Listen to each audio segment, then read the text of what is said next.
Listen, Rahim Bakhsh's daughter is getting married, and I'm telling you now, we are all going.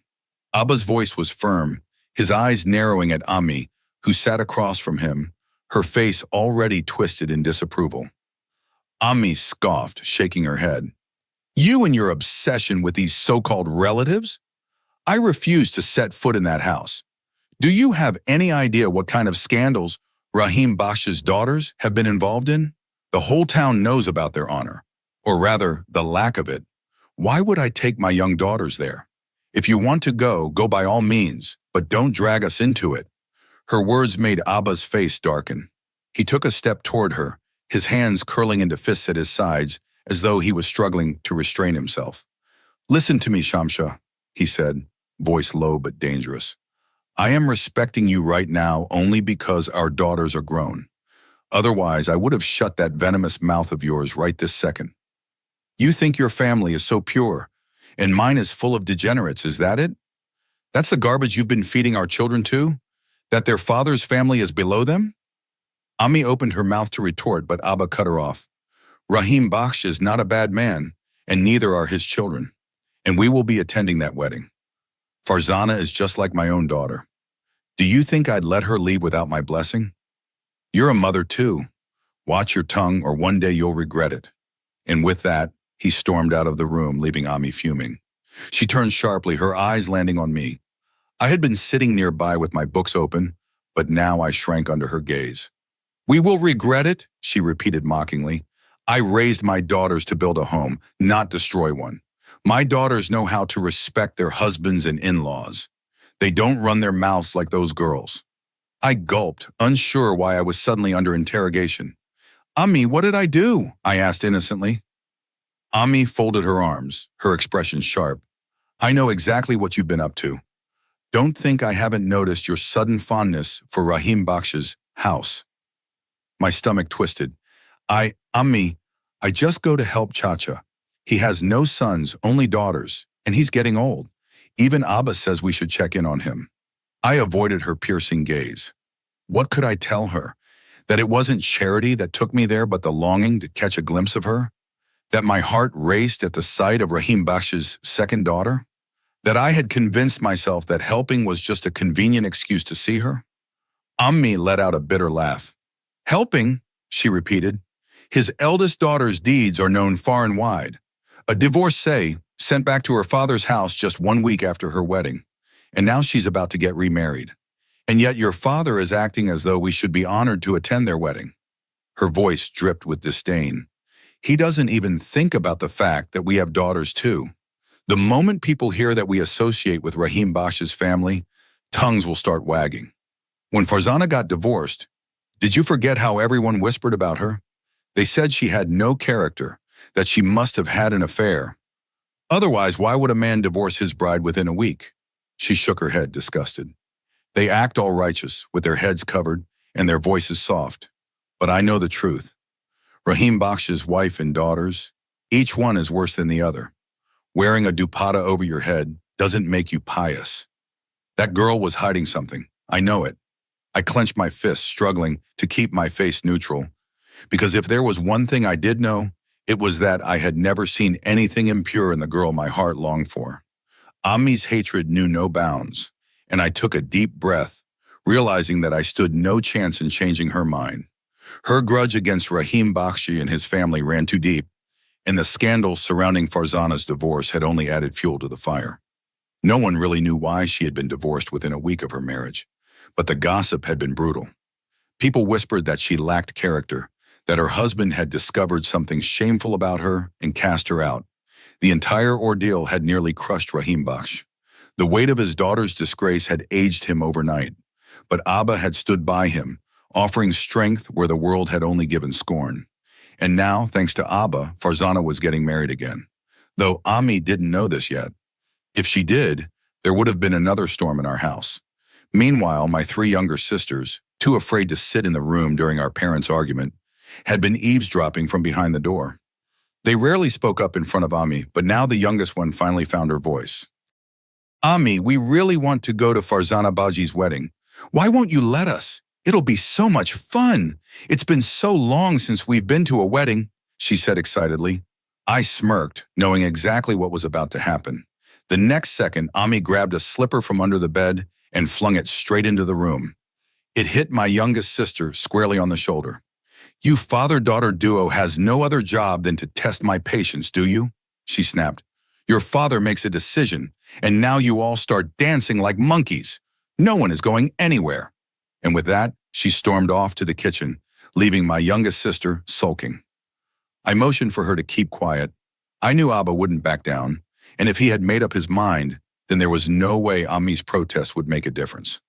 Sure enough, 4 days later, we were all dressed and ready, heading toward Rahim Bakhsh's house for the wedding. The ceremony was being held in a small setup outside their house, a simple wedding attended by a handful of neighbors and close relatives. Everyone was there to witness Farzana's second chance at marriage, but fate had already written something else for her. Or perhaps she had written it herself. As soon as we arrived, my eyes instinctively searched for her. Sumaya, the second daughter of Rahim Bakhsh. She was breathtaking, her beauty so effortless that she didn't need grand clothes or heavy jewelry to shine. Draped in a simple dress, her dupatta delicately placed over her head, she greeted the guests with her soft smiles, graceful and composed, and then she turned toward us. My heart stumbled in my chest as she approached, but before she could even reach us, Ami's sharp voice cut through the air like a blade. Now, who have you people trapped this time?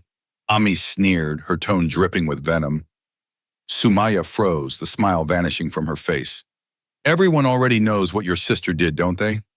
I hope you made sure to tell the boy's family that she's been divorced once already. Ami continued. Sumaya's complexion paled. She swallowed hard and nodded quickly. Yes, Chachi, of course. It's not something that can be hidden. Everyone knows. Ami scoffed. Oh, really? Then you should have also told her that this time she should actually try to make her marriage work. A woman is supposed to adjust, no matter what. But I suppose your mother never taught you girls how to be good wives. Otherwise, why would she come running back within 1 week? Every word felt like a slap, not just to Sumaya but to me as well. Her face turned red with humiliation, her eyes darting downward, unable to meet Ami's accusing gaze. And I stood there, burning with shame, knowing that we, my own family, had caused her that pain. I turned to Ami and said, Abba is calling you. How long will you stand here? She looked around in confusion. Where is he? I casually pointed in a random direction. Over there. Without questioning, she walked off. The moment she left, I turned to Sumaya and lowered my gaze in guilt. I'm sorry for my mother's behavior, I said sincerely. Sumaya's eyes were wet, but she forced a small smile. Why are you apologizing? She asked softly. This is how the world treats divorced women. My sister wasn't at fault, but still, she was the one who was shamed. She took a deep breath, looking away as if she was afraid her emotions would spill over. Just because a woman gets married, does it mean she should erase her own existence? Should she bury all her dreams, silence all her needs? But that's exactly what society expects. A woman must transform herself completely, no matter how painful or unnatural it is. Her words made my heart ache. I wanted to tell her. I wasn't like that I understood. Don't worry, I said, trying to comfort her. Farzana Baji's wedding will go well. She will be happy in her new home. Amin, she whispered, before turning and walking away. I wanted to stop her. I wanted to tell her how much I loved her, how my heart ached for her, that I wanted her to be my home. But Ami's words from earlier still echoed in my mind. She had already humiliated Sumaya once tonight. If I confessed my feelings now, she would either reject me out of embarrassment or slap me right then and there. I clenched my fists and swallowed my words. Not today, not now. Meanwhile, Abba had assigned me to stay close to Rahim Bakhsh Chacha and oversee the wedding arrangements. Abba had even paid for the wedding feast himself. Rahim Bakhsh Chacha was a hardworking man, but he earned a modest salary at a fabric shop, just enough to cover basic necessities. Arranging weddings for his daughters was a challenge beyond his means, but Abba had always stood by him, treating him like a brother. In reality, Rahim Bakhsh Chacha was Abba's first cousin, the son of Abba's uncle. Technically, we should have called him Taya instead of Chacha, But everyone in the family called him that, so we did too. He had lived his entire life with dignity, working tirelessly to provide for his family. But after Farzana's divorce, people looked at him differently. His years of honesty and struggle meant nothing in front of society's judgment. The whispers, the side glances, the unspoken accusations, they never stopped. Even I didn't know what had truly caused Farzana's first marriage to fail. But one thing I did know, she was a good girl, and Abba must have known it too. That's why he had personally arranged her second marriage, hoping to secure her a happy future. After a while, the Barat arrived, filling the air with loud cheers and celebration. Firecrackers exploded. Laughter and music echoed in the night. People were surprised. Usually second marriages, especially for divorced women, were done quietly, almost shamefully. But this was a full-fledged wedding procession. Right beside me, Ami muttered under her breath, "I'm telling you, there must be something wrong with the groom. Otherwise, why would anyone marry a divorced girl from a poor family with such enthusiasm?" I inhaled deeply and turned to her. But before I could say anything, something caught her attention. As the groom stepped into the courtyard, Ami's eyes widened in shock. Her elbow dug into my ribs. "Hey, look, isn't that Shamsa?" she whispered urgently. I followed her gaze and my breath hitched. It was Shamsa Auntie, Abba's childhood friend Shehzad Bhai's wife. And she wasn't just attending the wedding. She was walking beside the groom. Ami's expression darkened. "What is she doing here?" she demanded. "And what does she have to do with the groom?" Ami was still struggling to make sense of everything when I leaned in and, as gently as I could, dropped the bombshell. "Ami, the groom is Zubair, Shehzad Uncle's son. Obviously, Shamsa Auntie is here. After all, when I get married, would you let go of my hand?" The realization dawned on her face instantly. Her expression turned a deep shade of red, her jaw tightening in anger. "Of course your father is behind this," she hissed. "Why does he always have to meddle in Rahim Bakhsh's business? Does he have any idea why that girl was divorced? No, because they hid the reason. There must be something wrong with her. And now your father has gone and married her off to his own best friend's son?" I exhaled, bracing myself for a full-blown meltdown. But thankfully, Abba was nowhere nearby. Otherwise, she might have gone after him right then and there. The groom was seated on the stage, the guests settled in their places, and soon the Qazi Sahib arrived to commence the nikah ceremony. Then Farzana Baji was escorted in. The crowd gathered closer, watching attentively. The ceremony was about to begin, but before the nikah could proceed, Farzana Baji suddenly spoke, her voice soft but steady. The entire room fell silent. She was addressing the Qazi Sahib, and then in a loud and clear voice, the Qazi Sahib announced, "The bride wishes to speak to the groom before the nikah. She has conditions that she would like to clarify first." Gasps rippled through the audience. Murmurs of speculation filled the room. Ammi turned to me, her eyes narrowing with suspicion. "There," she sneered. "The drama begins. I told you your father should never have interfered with these people, and now, thanks to him, we're about to be humiliated in front of everyone." I was equally stunned. I had never seen Farzana Baji like this. She had always been quiet, head bowed, draped modestly in her dupatta, a shadow of obedience. But now, she sat tall, her eyes unwavering, her voice filled with an authority I had never heard before. This was not a woman burdened by shame. This was a woman who had something to say, and she wasn't afraid anymore. I could feel the weight of every eye in the room pressing down on her, waiting, questioning, judging. Even her father, Rahim Bakhsh Chacha, looked panicked. He moved to her side, whispering urgently. His eyes shone with fear, pleading, perhaps begging her to reconsider whatever she was about to say. But Farzana Baji only reached for his hands, held them tightly, and gave him a reassuring nod. Then she lifted her gaze, first at her family, then at Zubair.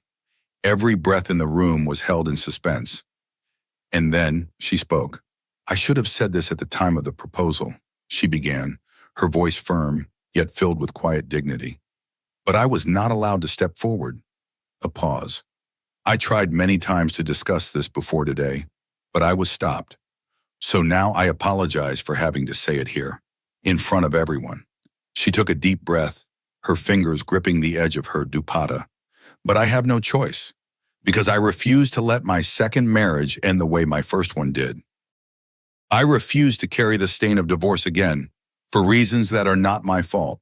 A stunned silence spread across the hall. Every whisper died out.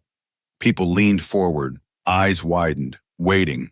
What would she demand?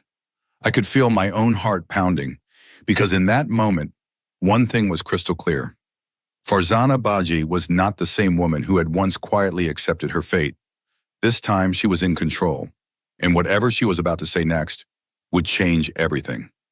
This society is ruthless, Farzana Baji's voice trembled slightly, but her resolve remained firm. For us women, living with dignity becomes impossible just because we have small wishes, little needs. The moment we dare to express them, we are ridiculed, shamed, and cast aside. That's why, before stepping into another marriage, I want to be upfront about my conditions. A hush fell over the crowd. The whispers grew louder, restless murmurs circling the room. Everyone wanted to know, what was she going to demand? Shamsa Auntie shifted uncomfortably, her face tight with anxiety. She turned to Ami, whispering, "What's wrong with this girl at the last moment? What if she humiliates us in front of everyone?" For the first time, I saw a groom's mother afraid. Normally, such worry was reserved for the bride's family. Ami, who was already fuming, smirked. "Sister, you should have asked me before agreeing to this match," she said with an air of superiority. "You finalized this proposal without thinking, and now you have to deal with the consequences. If you had come to me, I would have told you clearly, never to marry your son into that family." Shamsa Auntie's expression stiffened. "But your husband was the one who arranged this," she snapped. "He assured us that the girl was respectable." Ammi let out a laugh. "Men know nothing about women's true nature," she said dismissively. "Only we know what happens behind closed doors. There is something wrong with Rahim Baksh's daughters.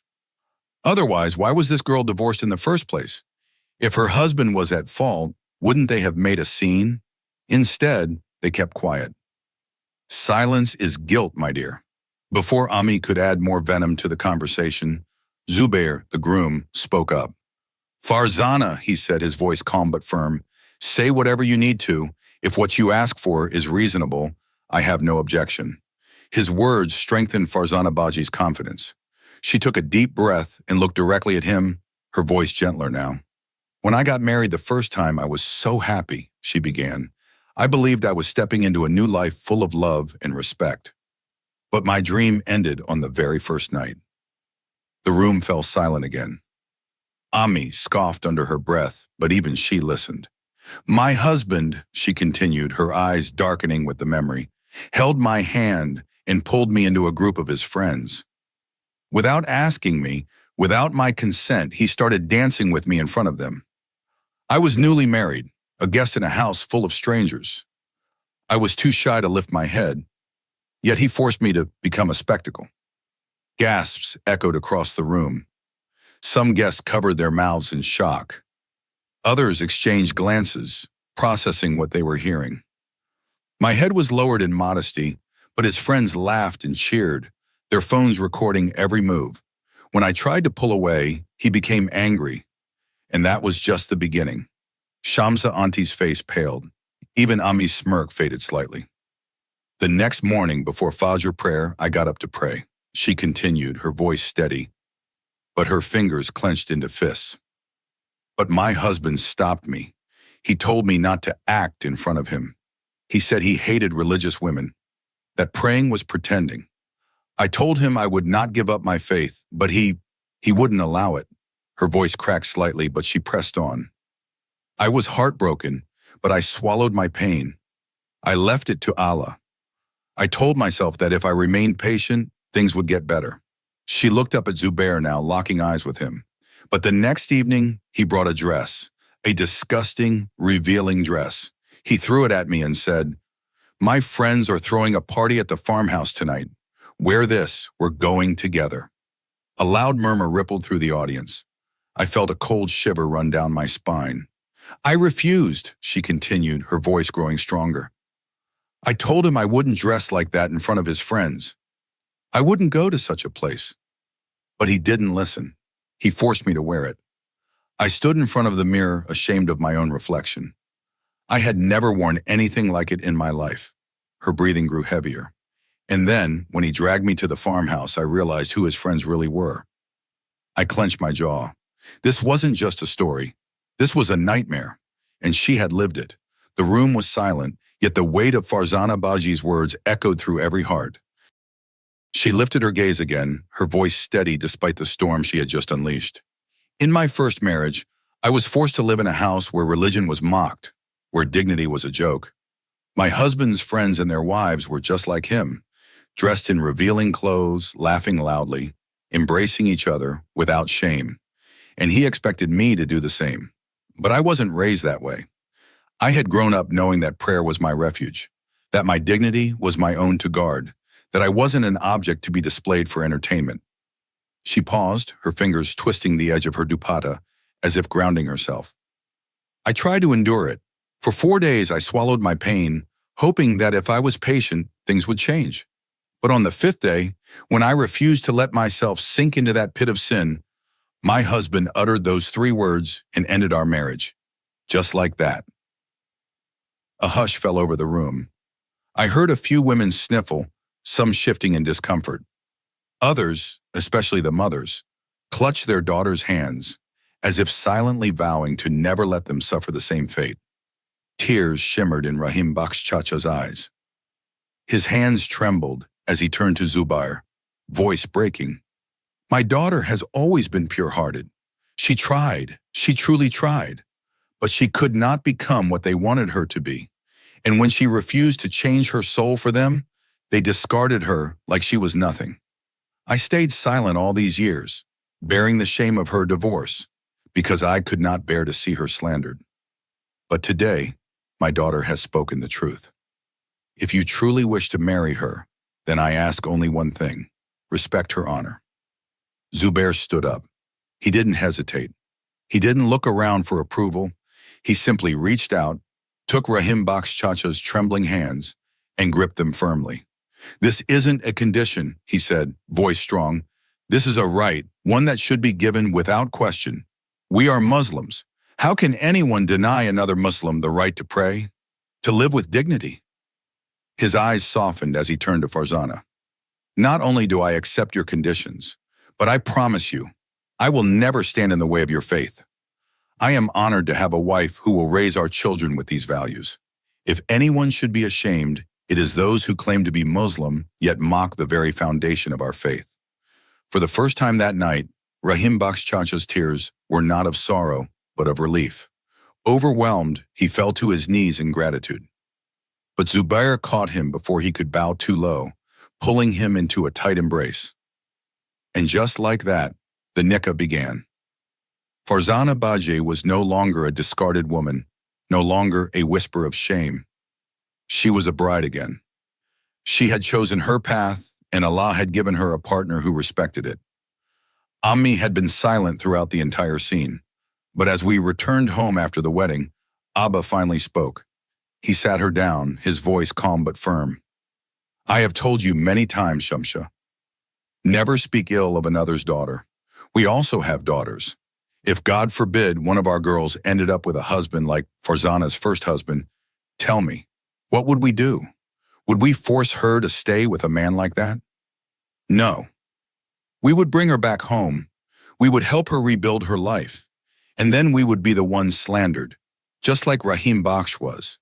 Abba's piercing gaze held Ammi in place. Do you understand now? He asked. Do you see how easy it is to judge when it's someone else's daughter? But when it's your own, the world looks different, doesn't it? Tears welled up in Ammi's eyes. She looked away ashamed. And then Abba delivered the final blow. I've been thinking, he said.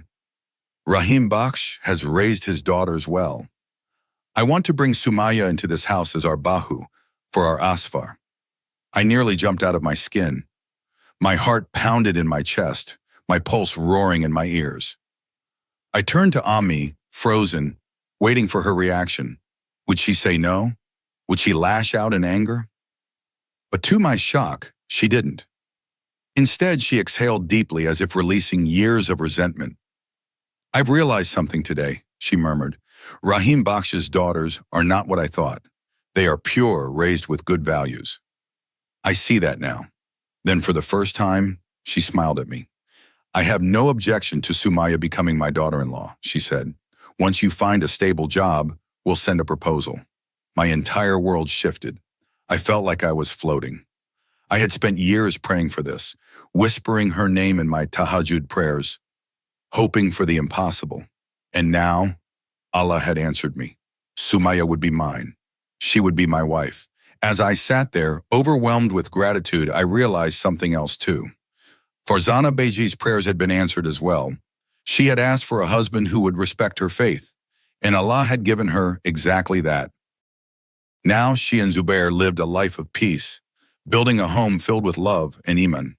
Even Shamsa Auntie, who had once been so nervous, now praised her Bahu to everyone. As for Ami, she had changed too, and all because of one truth. No one should ever be judged without knowing their real story, especially a woman, especially someone's daughter.